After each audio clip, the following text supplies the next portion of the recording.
Russia does not extradite its citizens to anyone, just like the United States. Does the United States extradite its citizens to anyone?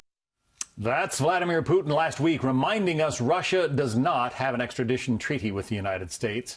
Putin shutting down any suggestion that the 13 Russian nationals indicted in Special Counsel Robert Mueller's investigation will face charges in the United States. So what's next for Mueller and his team? Let's bring in Michael O'Hanlon. He's the Director of Foreign Policy Research at the Brookings Institution and a national security and defense policy specialist.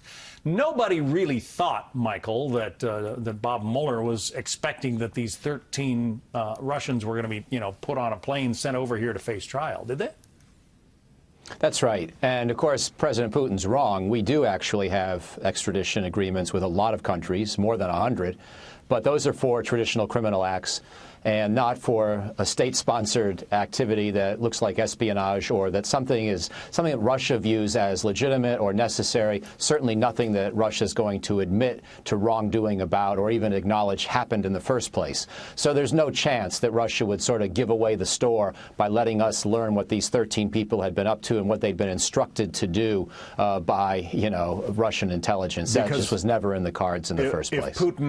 If he assented to their extradition, he'd essentially be saying, yeah, these are the people that my government employed to help meddle with U.S. elections.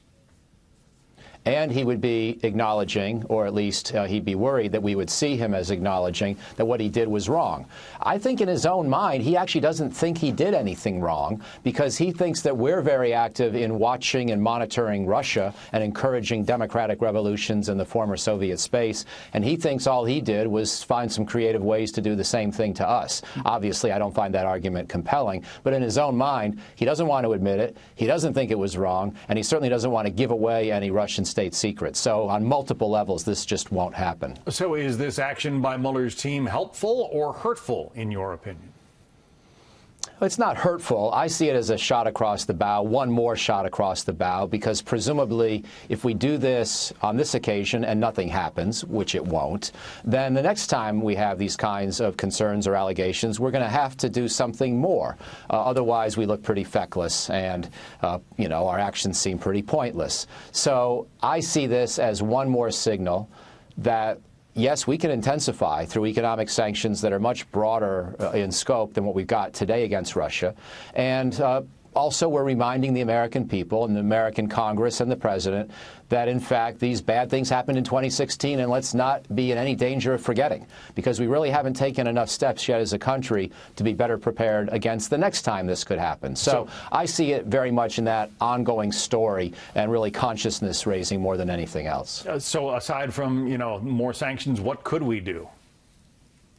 There are a number of things. I mean, you can make sure that all the electoral backups that we need for elections, paper backups for all ballots are in place.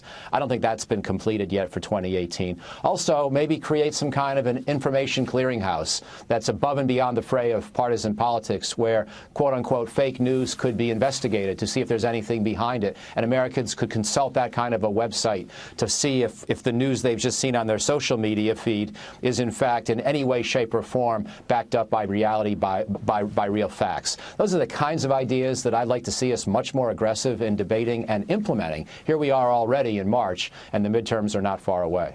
Michael O'Hanlon from the Brookings Institution. Michael, thank you.